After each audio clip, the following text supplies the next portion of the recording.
Hey guys, subscribe for daily content, and if you're shopping for gear, make sure you check out the description for the newest items at some of the very best online retailers. There's also links for some of the items that I personally recommend. Thanks! What's going on YouTube? Metal Complex here, and today I've got a very interesting knife review / knife overview to share with you guys. This is the Shirogorov and RJ Martin Soft Overkill, which is a micarta and titanium liner lock version of the original Overkill collaboration between RJM and Shiro. That one was in full titanium. So where did this knife come from?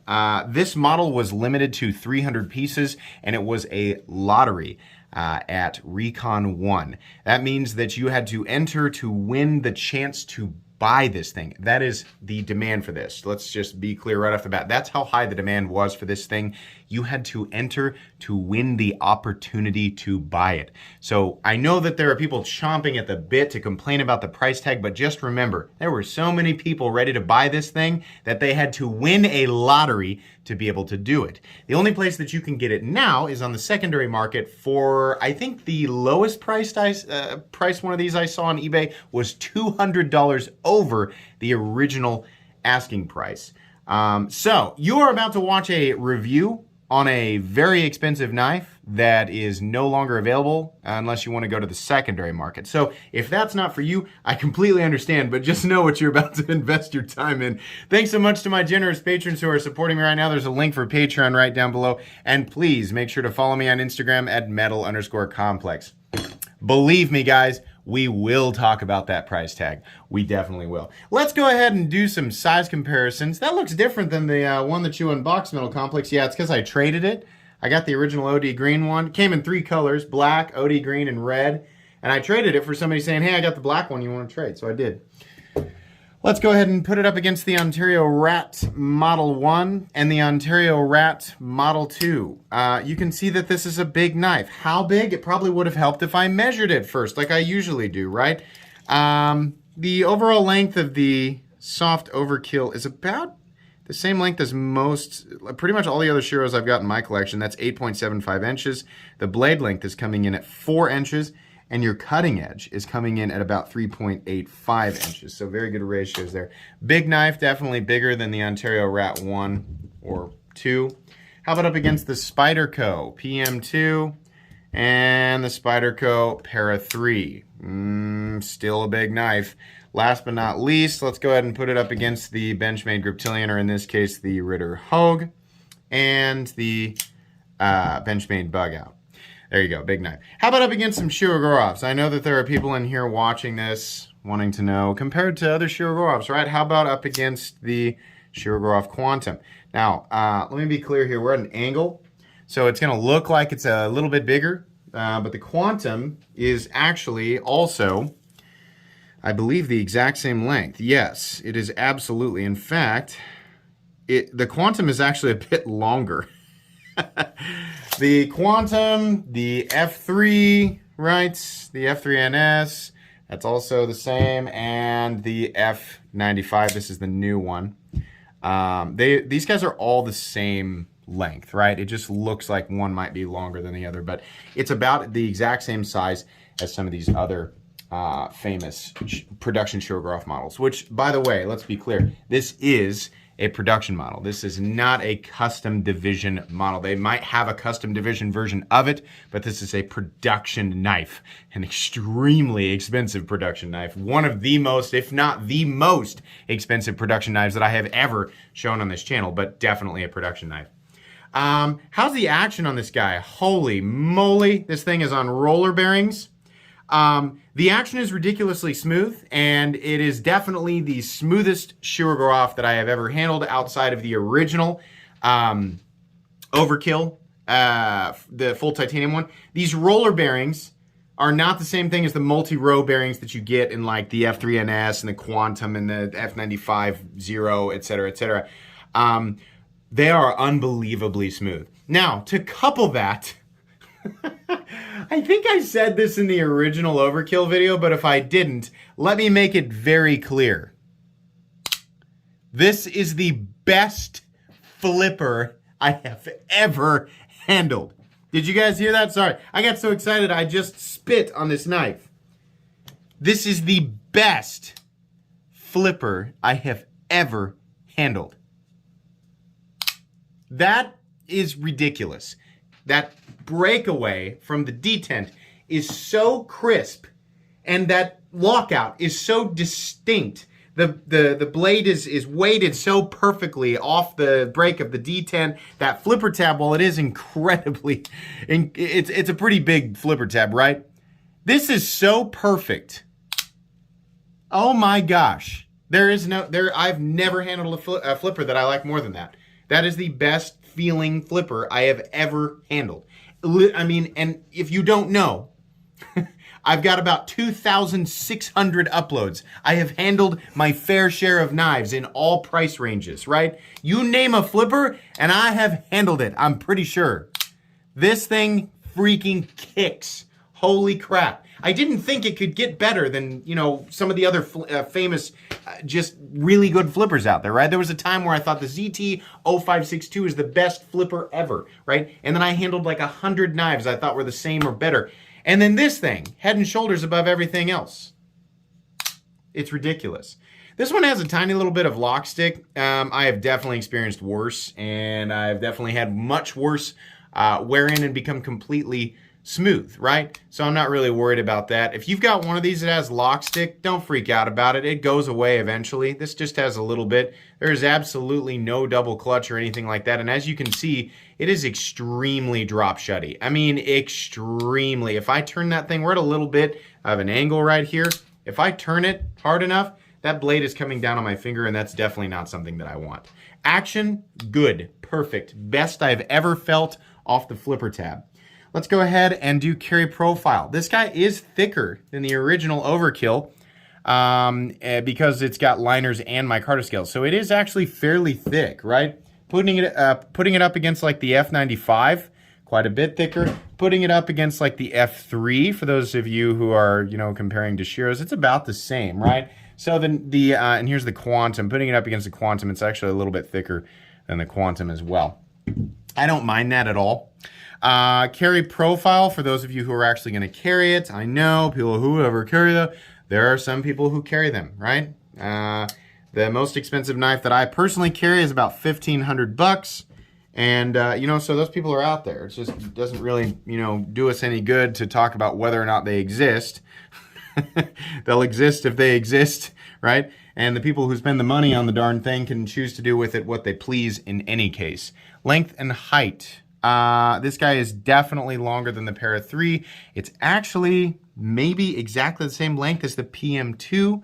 Height, yeah, it's actually really tall because of the flipper tab. So maximum height is as tall at least as that hump in the PM2 or Para 3.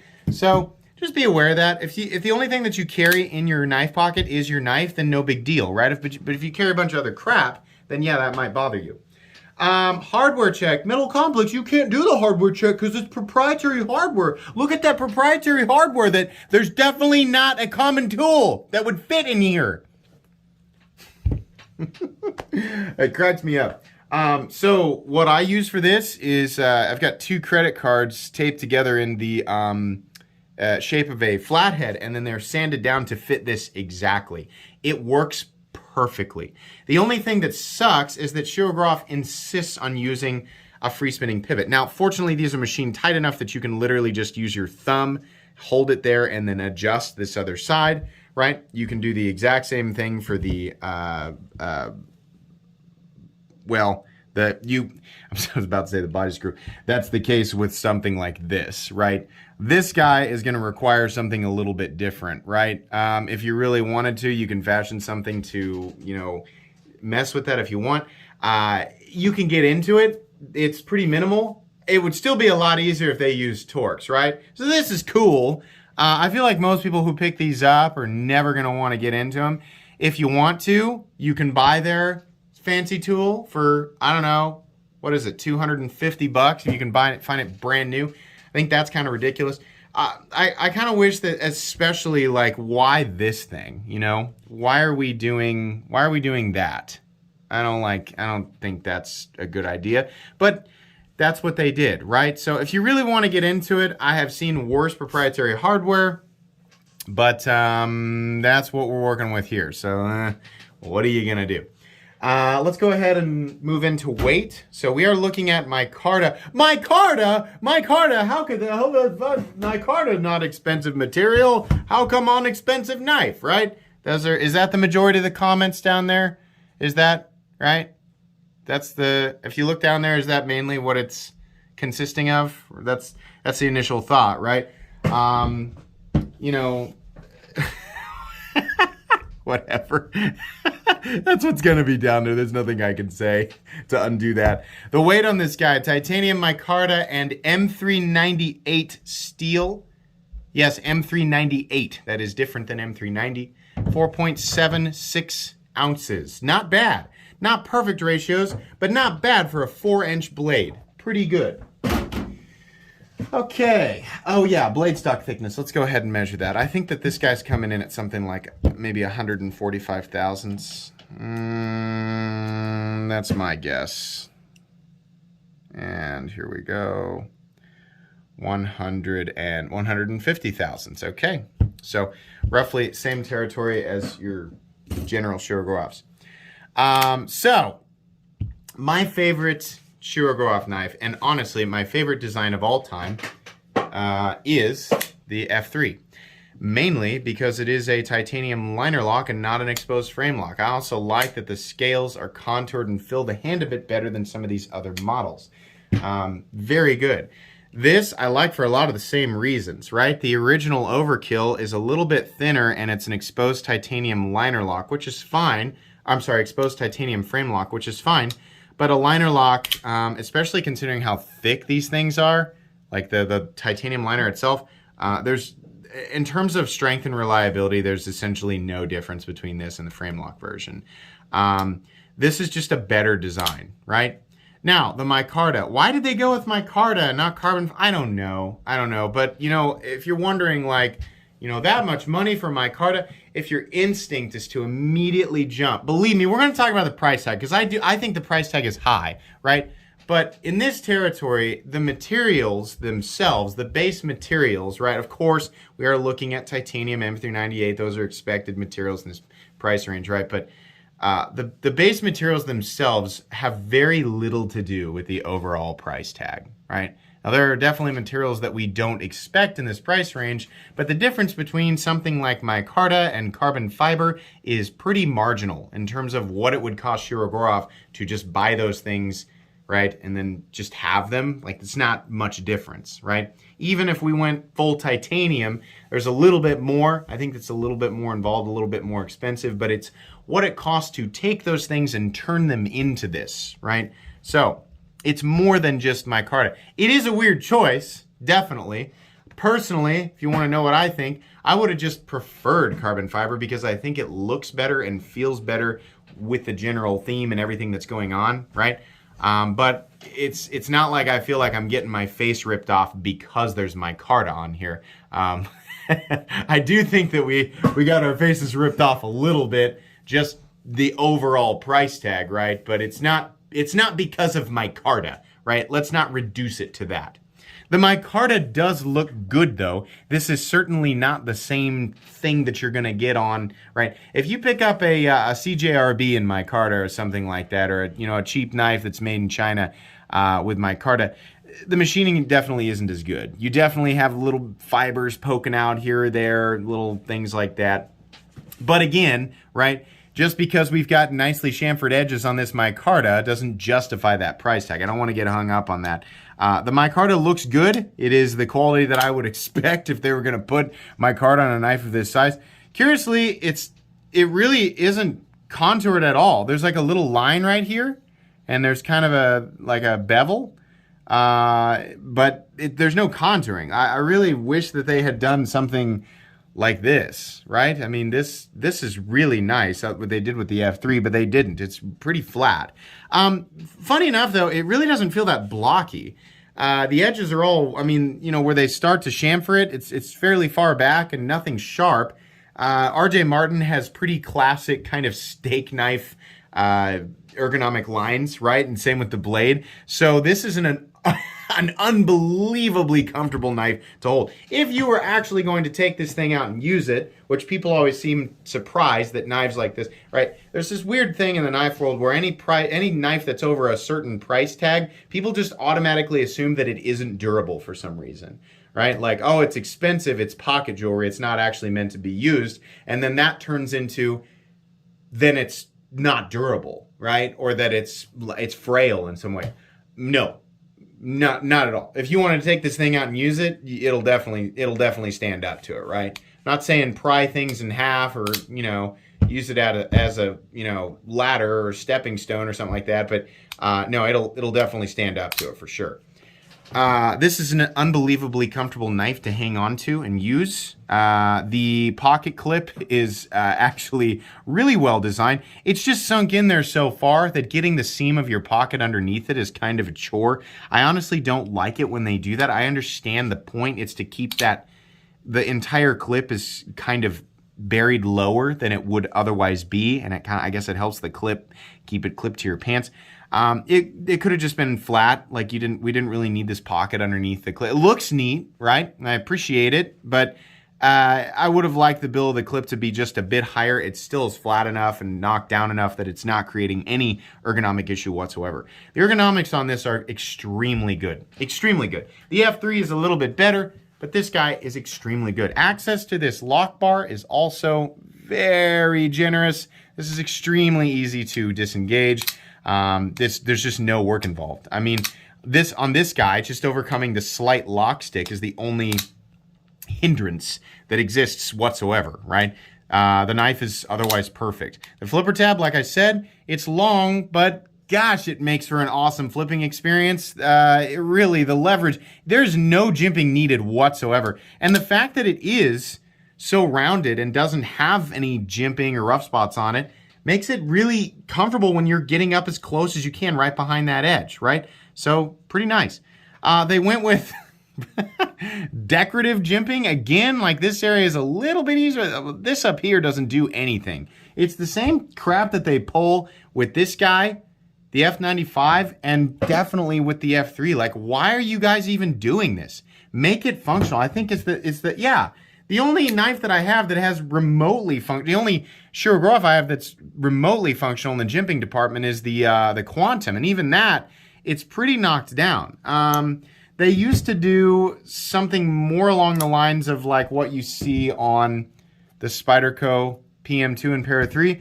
There are definitely people using Shirogorov knives. I think they might appreciate if the jimping was not decorative. That's what we're looking at here. So the black micarta variant comes with a blue pivot collar and blue pocket clip, blue backspacer. Looks fine. The OD green one comes with kind of a gunmetal backspacer clip and pivot collar, and then the red one is something else, and I'm not really, I honestly can't remember what the heck. Is it also blue or green? I can't remember what the heck's going on with the red one, but they all have their own, kind of setup there. So it was one of those things where you kind of had to see like, hey, here's the three knives. They did the OD green one first. I jumped on that because that was my opportunity, and I didn't, if you wait, if you're like, well, I'll get in on the next lottery, there's only 100 per, right? There's 100 micarta, 100 OD green, 100 black, and 100 red. So if you have an opportunity to grab one, and that's what people, they just went with whatever, if they were drawn, then they went with that, right? So I wasn't going to risk it, but I just got the opportunity to trade for a black one later. So that's fine. But that's generally, people just kind of grabbed the first one that became available to them. Would it be nice if it was a regular production model and everybody could get their hands on it? Well, sure, but that has literally never been the case for Shirogorov. They're there for a little bit and then they're gone, and that's pretty much how it works, right? They're also insanely expensive. It's just kind of, it's the way the wind blows in this territory, right? Anyways, taking a look at the blade, a lot of people say, they look at this and they go, that knife is extremely boring because it's just like knife, right? I love the blade. I love the RJ Martin aesthetics, except generally speaking, RJ Martin loves recurves, and I freaking hate them. Can't stand them. So glad that they did not do a recurve on this, because I think that would have just looked terrible. This looks awesome. The flat is a super high polished and probably hand rubbed, I would guess. And then the blade is kind of just like a light tumbling, pretty similar to what we see on the F95 and the other knives that I've shown here. And then the edge is absolutely mirror polished. This is M398. M398 is, I don't want to say better than M390. It definitely does have better edge retention, but not as much toughness, and it's also definitely going to be harder to sharpen. M390 is already hard to sharpen, and it already doesn't have great toughness, despite whatever chart you're looking at on whatever website. M390 is not a tough steel. Definitely not, right? So this is going to cut, and it's going to cut for a very long time, but it is not going to be a good chopper, and it is not going to be super duper fun to resharpen. So do with that information what you will. I like the bear logo on the blade, looks nice, and then it says RJM on the other side. That's it. The numbering, I think, is actually on the well, unless it's on the, I'm sorry, it actually does say M398 on the blade right there. The numbering, I believe, is on the inside. I haven't actually taken it apart, but I know that they are numbered. You do get a certificate of authenticity that has the number and everything like that with the box. So if you buy one of these on the secondary market, make sure that they have that COA. If they don't have it, you don't want this. You want this knife with the COA. Absolutely 100% make sure that you get that if you're buying it secondary. If you pick this knife up and you toss the COA away, what are you doing? Keep that. Definitely keep that. Moving on here, unless you just plan to use it forever and keep it and you don't really care, right? But yeah, if you plan to ever get rid of it, then you want the you want to have the COA. Anyways, the blade is essentially perfect. I mean, in terms of just, that's unfair to say, because no blade geometry is perfect. Perfect in terms of how it looks with the rest of the design. How about that? See, it's funny that it's got a thumb ramp, but like the jimping is essentially non-functional, right? Just like the original Overkill, we have a flat that runs out something like 70% the length of the blade.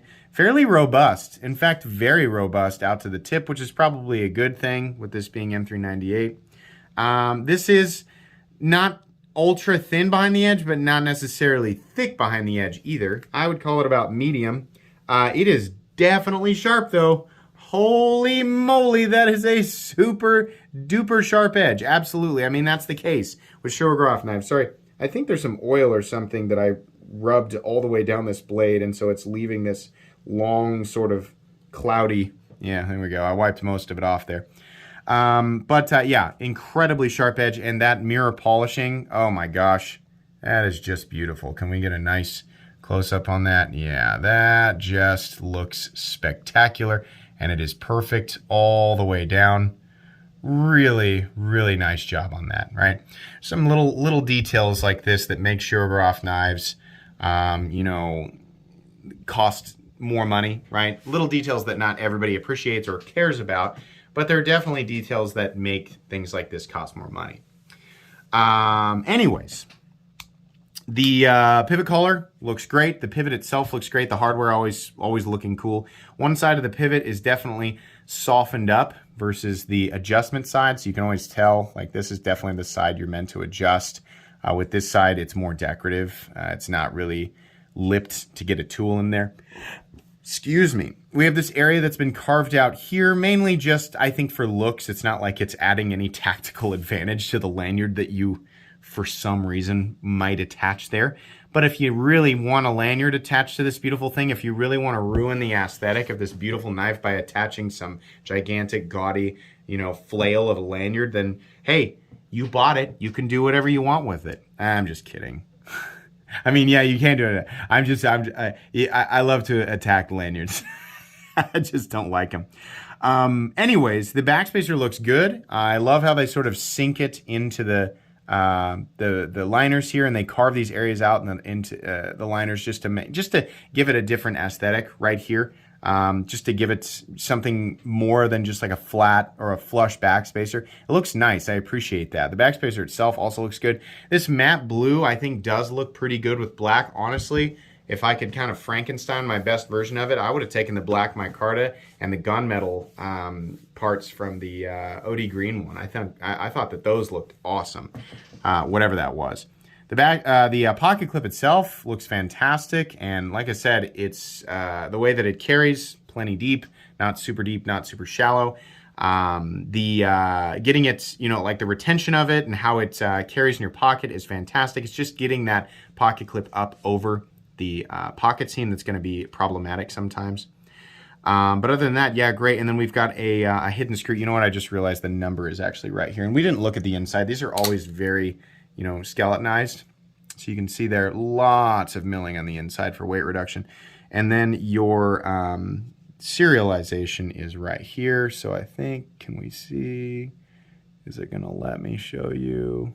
Yeah, 140 of 300 is what this one says. So given that this was a black one, it would be 101 to 200 would be black, and then 201 to 300 would be red. Obviously 1 to 100 would be in the OD green micarta. Anyways, we have a stop pin right here. Nice big old fat stop pin. That's how Shirogorov likes to do it. We definitely do have some shouldering. You can see right there, so that's nice. The lockup is completely and totally solid. That is the case with all Shirogorov knives. I've never had anything different. There's no pivot lash or anything like that. And then, of course, the action is completely and totally like the glassiest smooth you could ever hope for. And then I think your centering is also dead on, which is the case with every Shirogorov I've ever handled. Little tiny bit of lock stick, and then we have no detent lash whatsoever. I'm not really concerned, again, with the lock stick because it always works itself out. I've mentioned that in so many reviews. Give it time. Sometimes it takes a week. Sometimes it takes a month. As soon as that lock bar surface wears its spot into the tang of the blade, it's just some sort of bump or rough spot that it's trying to work out. It will absolutely work itself out. Materials do that over time as there's friction, right? They're going to smooth themselves out. They are going to. It very, very rarely gets worse and stays bad, right? The people who will tell you that are people who gave up. In every single case, in my entire knife collecting experience, every single case except for one, the lock stick worked itself out. In one case, I had to send a knife back because I was having to use a screwdriver to disengage the lock bar. If you have to use a tool to disengage the lock bar, then you have a problem. If you can do it with your finger, you don't have a problem. You don't need to worry about it. There actually is a lock bar insert in this thing. I think we'll get that flashlight back out and take a look. Can we see the chip? Yeah, right there. There's a steel lock bar insert. Obviously, we don't need an over travel stop because it's got a covered scale on that side.